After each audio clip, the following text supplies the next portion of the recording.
Wang Yi affirme que l'avenir des relations sino-américaines est étroitement lié à la façon dont les États-Unis répondront à deux questions importantes.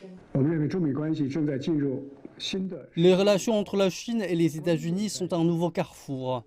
Et les questions clés sont les suivantes. Les États-Unis peuvent-ils accepter l'essor d'un grand pays avec un système social, un contexte culturel, une étape de développement différent? Les États-Unis sont-ils prêts à reconnaître que le peuple chinois a également le droit de poursuivre son développement et une vie meilleure?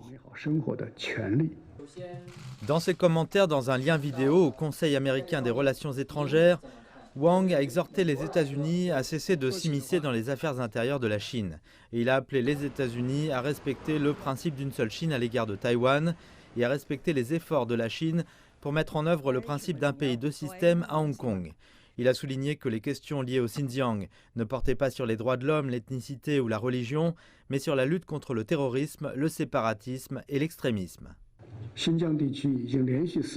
Le Xinjiang n'a pas connu une seule attaque terroriste au cours des 4 dernières années.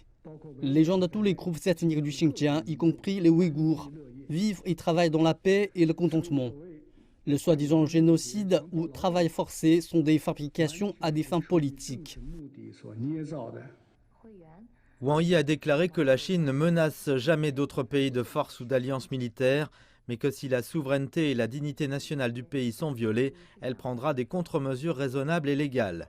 La réunion virtuelle était présidée par Richard Haass, président du US Council on Foreign Relations, une organisation membre non partisane basée à New York. Cette année marque le 100e anniversaire de l'organisation.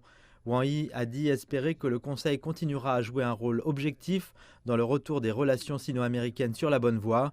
Environ 500 personnes de tous les horizons aux États-Unis ont assisté à la réunion.